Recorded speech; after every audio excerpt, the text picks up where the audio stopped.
Okay. We're good. All right. So you can do the intro, or I can do the intro. Whichever. Okay, I guess I will then. Okay. Hey guys, so I guess we're trying something new this time around. Yeah. We're gonna do our top 10, I guess, pickups you could say of 2019. Yep. I guess the way it's sort of gonna work is I'm gonna go through my top 10, starting with 10, going to 1, and Wesley's gonna be here for support and just kind of comment on Emotional things support, and yeah. just give thoughts, maybe share stories. And then Right. we're going to try to do these for each member of the Nostalgia Junkies. Yeah. So this should be fun. I'm looking forward to Me this. too. One. This Me is too. the one I've looked forward to ever since you told me about it a few hours ago. Yeah. Well, we talked about it beforehand because we did. I was really wanting to do something like this, and then Justin, I think you were like, "Why don't we do something like this?" And I'm like, "I'm so glad you're on board because I was wanting to do something like this too." Love the idea. Yeah. Because Alright. we film so much, we pick up so much stuff. It's good to reflect on what we've enjoyed. Absolutely. So I think the way I'm going to start this, just maybe me and having a hard time picking. Yeah. I'm going to do an honorable mention. Right. And I think all of this, or most of these, I think all of these probably are somewhere filmed. So none of these should be a surprise to the viewers if they've watched. So honorable mention, I'm going to say the Gundam model kits that I got. Okay. I have not totally put them together just yet. I haven't had a good chance, but I love those. Enjoy doing those like a 4D puzzle. I love that. Yeah. Well, I mean technically a puzzle is 4D. I don't know, but it's just awesome. Yeah. Love it. I'm gonna throw in the Absolute Carnage run of comics. Okay. And I'm gonna throw in Powers of 10 and House of X because Okay. as far as reading comics goes, that's some of the most fun I had in all of 2019, and they were both at the same time, which was great. So it was like a great time to be reading comics for me. It's great time to be reading. It's a bad time. For- Like, oh my gosh. for your money. Yeah, because you were also reading ASM, which was coming out bi-monthly, and you were reading Batman that was coming out bi-monthly. Oh, it was getting tough. It was getting tough. Yeah, you were in the comic book store picking up stuff. Every I day. know, absolutely, but it was fun. Next, I'm gonna say my Spider-Man statue, the Infinity War, like the Iron Spider suit. I remember being at one location, seeing that, and thinking, I want that so bad, and it was this really high price. I'm like, I don't know if I could ever pay that. Then I ended up finding it online, the exact same thing for way cheaper, and I ended up buying it. I was so tempted to bring it even as an honorable mention, but I did not. I restrained, kept self-control. Lastly, for honorable mention, I want to mention my short boxes that I picked up for Absolute Carnage and the early 90s X-Men. I think is that the Jim Lee? Yeah. Do you remember what videos those were in? I know where I got them. Okay. I'm trying to keep a running tally of like where all these came from. So the Carnage, I think, came from Epicos. Okay. And I know for a fact the X-Men short box came from the Dalton con, Carpet Capital con. Right. Yeah, Okay. so I know that one for a fact. All right, and so as I go into my list, I just want to say this was tough, and I also want to do a sort of a disclaimer. It's sort of hard to remember every single thing that you buy all year. I feel justified with my list, as in like I'm proud of everything that's made it. Some of these things, especially towards the end, you may say, "Gee, I don't know, Justin. Surely you picked up something better than that." But some of it's sentimental, some of it, it's just meaning, good memories, and it's a book that I think is special. So, without further ado, let's kick off the top 10 with number 10. It is a comic book. Makes sense. And we've got Detective Comics number 1000. So, okay. what I remember about getting this book is, first of all, getting 2 different copies. I also have the 90s cover, but I brought I think this is the 30s cover. I just think it's so cool. I absolutely love this cover.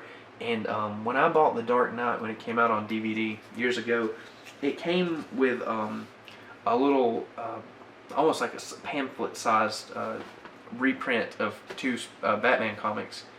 And so I got to sort of see what reading Batman was like in like 1939. When he killed people with guns.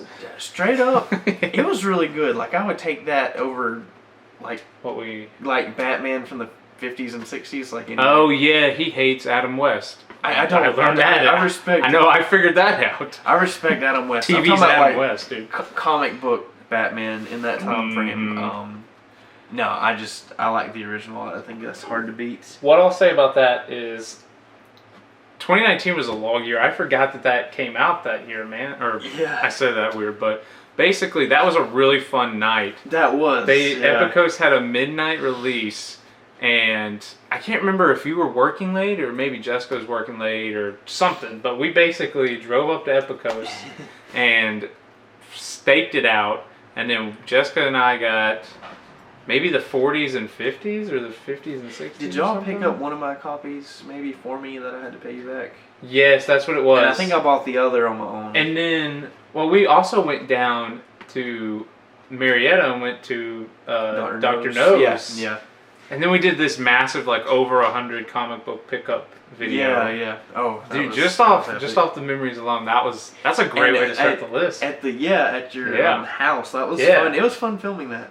Yeah, dude, that was wild. So number 9, this one is just special to me. So I haven't collected a whole lot of the Funko Pops, but I may be up to like somewhere around 10 now.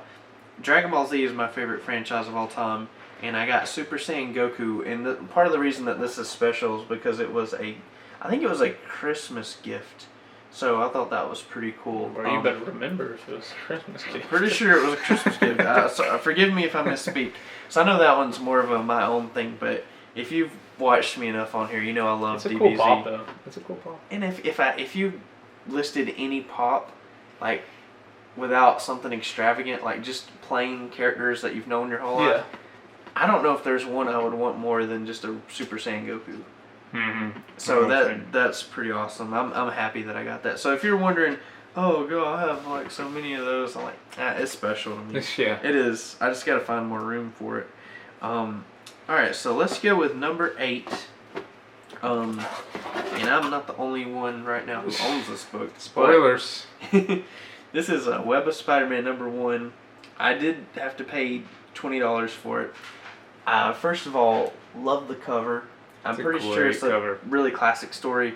We sort of, you tipped me off about what goes on in the book. Yeah. Relevant to a movie that's been out for quite a while. We won't spoil a movie that's 2 decades. Yeah, from 2007. I was in like 8th grade or something, or 7th grade.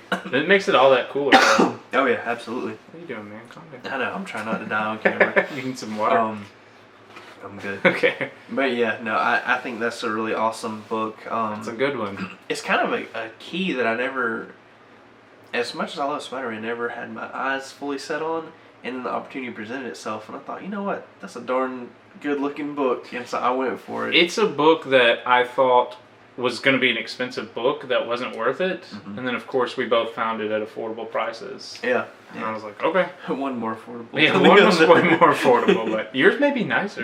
I don't know. We don't know. Like, we're not professional. Nice. Like, it looked nice. Okay. I think number 7, there's like a step up in quality right here. I must say.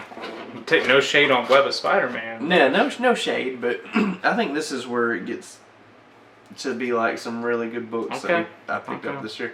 So this is Iron Man number 4. To me, I grew up with, I think it was Iron Man number 32, from 1970. So I thought, oh my gosh, this book's going to make me rich one day. Iron Man number 32. I'm like, that's like a 40-something-year-old book. It's going to be 50 this year. And so, kind of as I got more into comic books, I realized how unrealistic that was. But I never thought I would own a book older than that, just even a few years ago. So, to own Iron Man number 4 is pretty dang special, and it's in really good shape. Like, it pops. The Mylar makes it pop. It does. Yeah. It really takes your eyes away from some of the stuff some of the imperfections. Sure. Yeah, but some I haven't noticed yet. I know what you mean, because I'll have a book in a Mylar and I'll look at Jessica and say, "Isn't this book just perfect?" And she'll go, "Well, there's this." I'm like, "Okay, stop it." Like, that's perfect. You're just supposed to take it at face value when it's in the I am really surprised that's that low. Yeah, I'm kind of surprised. Well, you may understand why as it goes. I might not. So I remember that book says $60, but I know I paid less than that for it. Yeah, that was I want to say it was that Cartersville Con, and and someone was willing to do on like a third off or half off. A fun fact: I was actually doing double duty at the Cartersville Con of being at a bachelor party and doing stuff for the channel. So that was. It's like Wesley says. I'm always really busy while a convention's going on. I said it in the Calhoun Con coming up, but you'll know when it's a busy weekend for Justin if a con is coming, because this dude cannot have an open schedule for a con. Like, he has to try holding like 7 days. It's tough. So I'm curious what you'll think about this one. So number 6, I'm moving into the video game front, and I got Star Wars Jedi Fallen Order. So this, this has nothing to do with being on camera. So this game came at, when it was coming out, I thought, geez, I love Star Wars, but this game's a few years too late for me.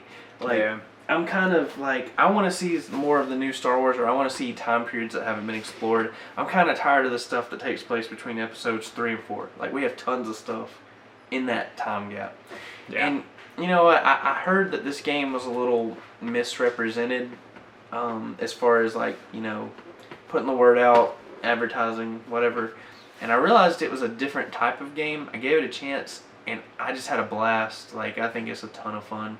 I know you haven't had a chance to play. No, I haven't, but it looks great. Oh, yeah, I see videos for it all the time. It was some of the most fun I've had in 2019.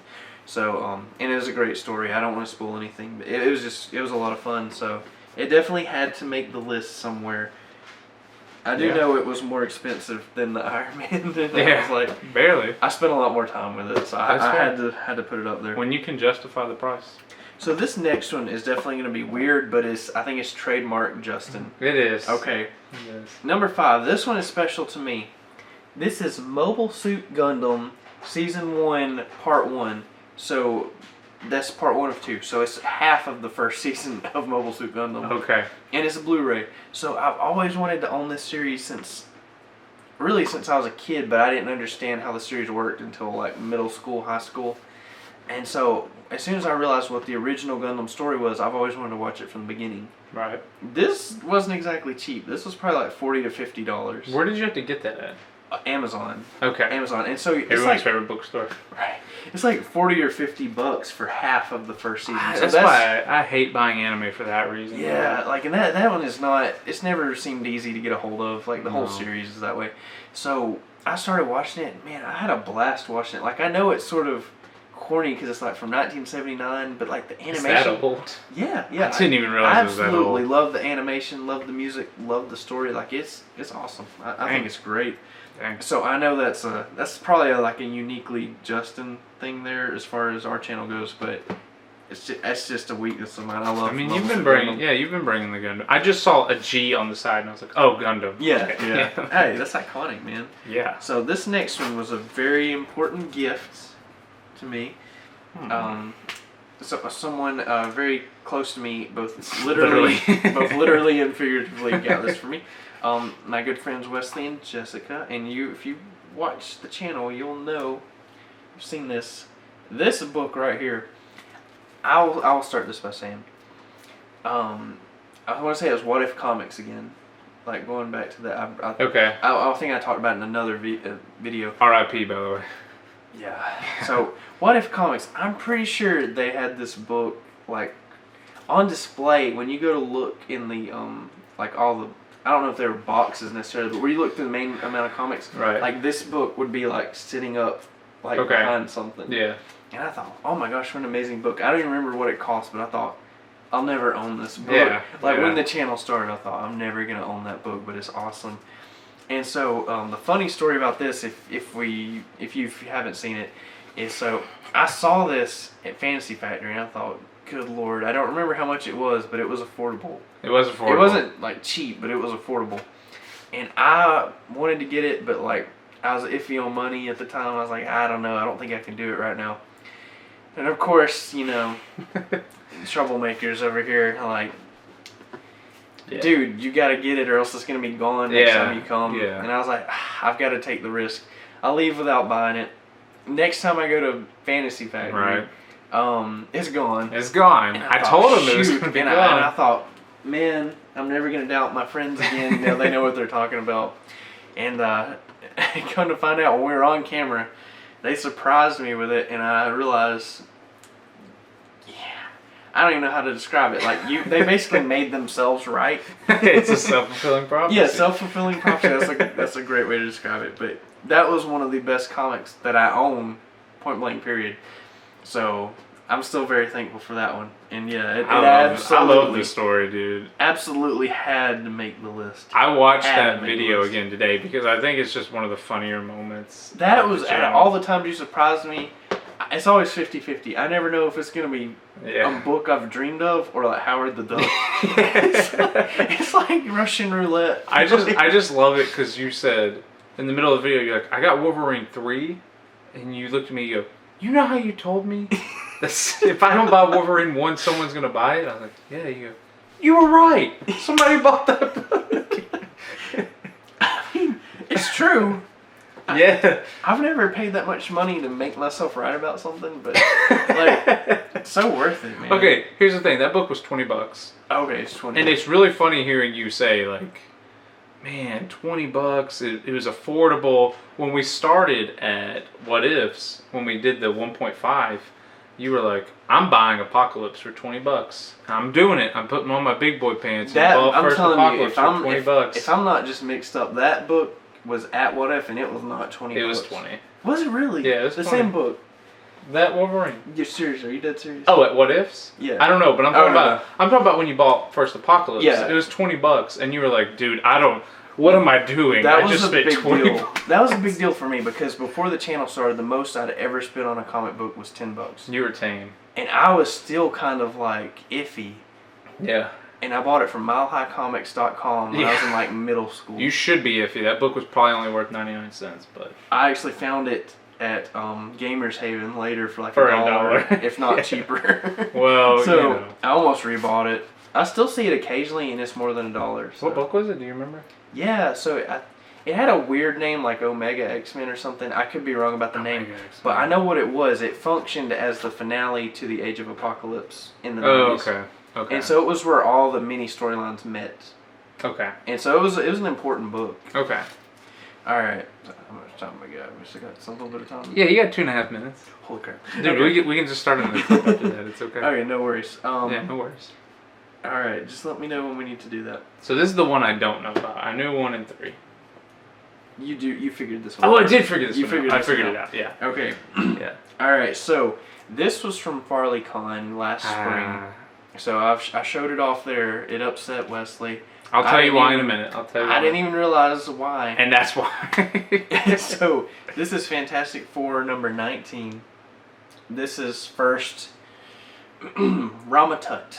It's Kang the Conqueror as your boy over there. So I guess technically, depending on how you look at it, this is first King the Conqueror, so which is really cool. I didn't even, when I bought it, I don't even know if I knew that. You didn't. Okay. So he shows me this book. I'm like, I know that book, and so I'm sitting there looking at it, and I go, hey. Because he was like, yeah, they gave it to me at $10. I don't even really care, it's just the old Fantastic Four. I'm like, I bought it because it was like Fantastic Four 19. I was like, if you don't care, I'll just give you $10 for this book. And he was like, yeah, I don't really care about it, sure. And I was like, yeah, this is like first Kang the Conqueror kind of stuff. And you were like, oh, well, no. And then I was like, oh my gosh. Dude, you slipped up, man. I should have waited till I swear I did not know that guy was Kang the Conqueror. I know.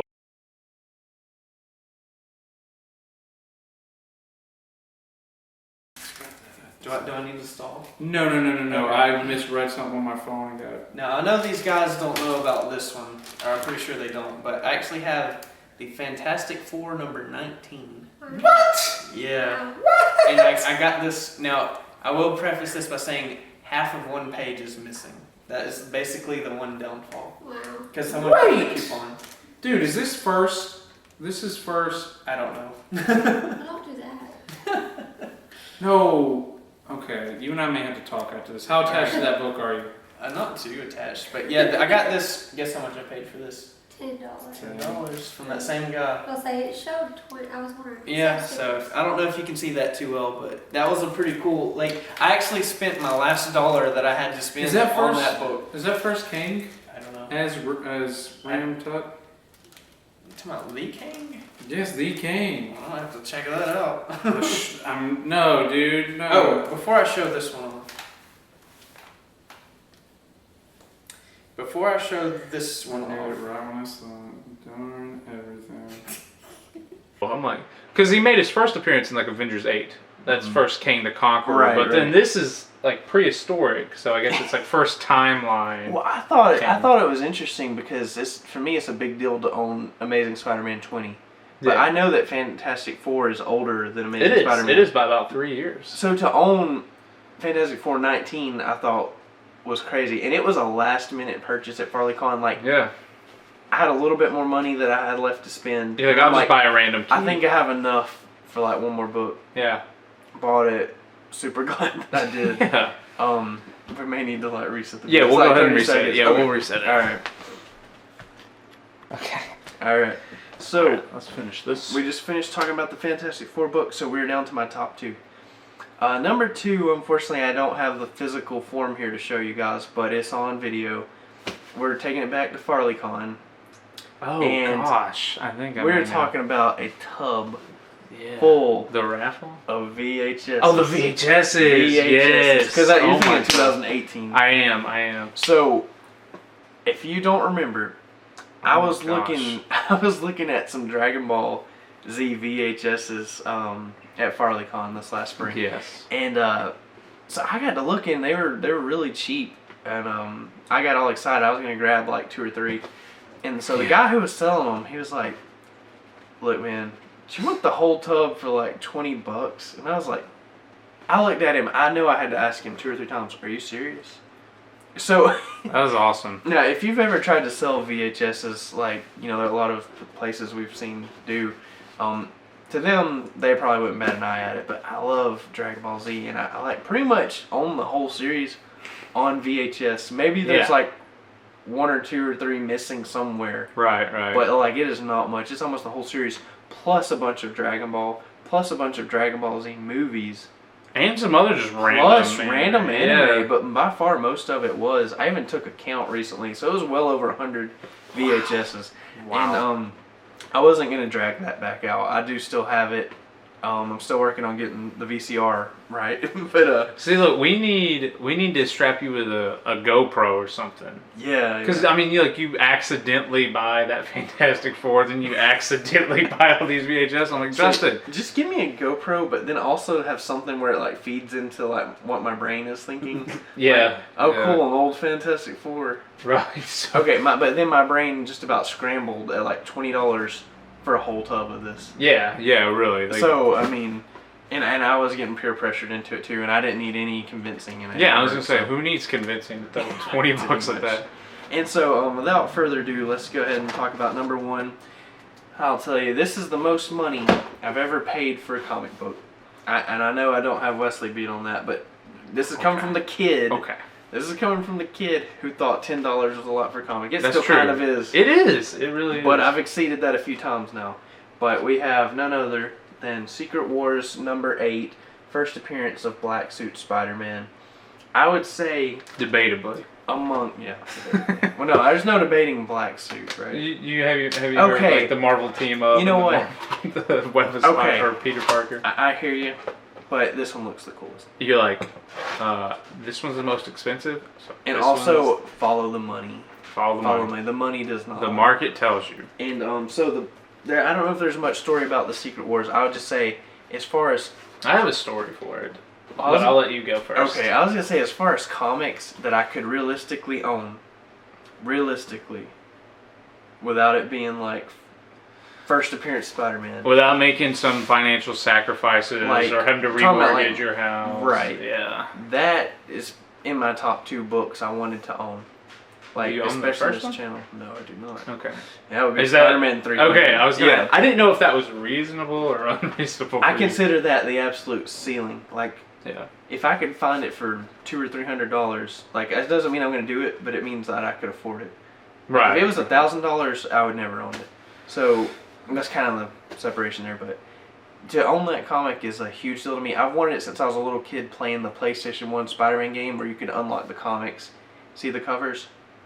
Just never thought I'd own a lot of the comics I own now, so I just couldn't be more happy. 2019 was a good year. Okay. First things, I'm kind of happy we've started this channel because I talked to Justin about comic books before we got started, and just, you were so negative back then. You were like, I'll never own Secret Wars number 8. I'm like, dude, what do you mean you'll never own it? So the channel's been eye-opening, but you weren't as negative as me, but it had to have changed your outlook too. Yes, because I've met a lot of people. I mean, you get good deals because you know people. They take books that you thought you could never own, and they'll just knock it half off for you. Yeah. Or they'll bundle a couple of books that you wouldn't have been able to get otherwise. So Right. that has been the most eye-opening part. And on eBay, people sometimes don't bid on books, so you can just snipe books. Yeah. So I've learned a lot. Was that your story about that? No, my story about Secret Wars number 8 is... It's another one of those funny things where I wish you had some kind of camera on you or something, because this poor guy, it was Cartersville Con. This may have been the first one we went to. This may have been 2018 because you didn't get it, but because it was when I got Teen Titans 2. Because Shane was wheeling and dealing, he got me hooked up with Teen Titans 2. Yeah. You and Austin were both there, so I'm like, what are you looking for? And you go, Secret Wars number 8. And I look at Austin, what are you looking for? He's like, Secret Wars number 8. I'm like, weird, but okay. So I tell Shane, I'm like, I got 2 friends. They're each looking for this book. And Shane and I dig and dig and dig looking for Teen Titans 1, and we can't find it. And he's telling me, he goes, well, I got Secret Wars number 8 somewhere. So him and I are digging. And finally he says, you know what? And he starts talking to Dustin, I think. And they're like, you know what? We just sold our Secret Wars number 8. So him and I, and you may have been with us. I would throw in too, I think he was gonna give it to me for like 50. Does that sound right? Yeah. It was like a really good deal. Dude, Shane wheels and deals. Yeah. So we start going around Cartersville Con to the vendors. He's like, I think this guy bought it from me. So we're going over there, and we get to that guy, and he's like, yeah, I did buy that from you. And Shane's like, well, I need to buy it back. This gentleman over here wants it. He goes, well, one of these other vendors already bought it from me. So we're like, well, which vendor was it? So we're like going to all these vendors looking for Secret Wars number 8. We finally found it, and I think you had left by then, or you just didn't want it, or it was too expensive. I think the price just got too much at the time. Yeah. That was, you know, because you could find the book in multiple places. Yeah, it was there for a lot higher than $50. Yeah. And ultimately, when I did get it, I paid more than $50. Right. But they still knocked $20 off the price. Right. So it's hard to be too upset. And I'm pretty sure I mentioned that was one of the books I was really after for that con, and it didn't happen. But I was determined at FarleyCon this time, and it was actually maybe the first book I bought, and I said, this is not getting away from me this time. Did you get it from Shane? Yes. Yeah. I didn't so it ultimately ended up working out. Yeah. So that's another funny story, I think, on the channel. Yeah. You're getting a lot of stories. I just wish you had a mic or a camera or something set up. In the future, we're going to have to get you a GoPro, man, because weird stuff happens to you at cons, and I just wish it was documented. Please support the channel so I can afford a GoPro. Justin, so you need to start a GoFundMe. All my misadventures on the trail. Dude, I'm out here making connections, getting discounts, and I'm happy with my stuff. And then I come over and Justin's like, I bought 50 VHSs. And I'm like, okay, you're going first on story time. Probably my best haul of all time. Yeah, it's just you have some interesting con stories. That's all I'm saying, man. I do. But yeah, well, thank you guys for tuning in to my top pickups from 2019. Can't wait to do the one for 2020. I hope it's just as good or better. Hopefully better. It's gonna be tough to hopefully it's cheaper but better. Well, is that possible? You got Secret Wars 8 and Wolverine 1, so I mean, if it's not ASM 300, we're talking about realistic books I've always wanted. It's gonna get tougher to It's just ASM 300. Yeah, I mean, I'm knocking them off the list, man. Thanks part to you. So. But anyways, thank you for watching. I guess we're going to sign off with that. Yeah, and, stay tuned for more. Tune in all throughout 2020 for more great content.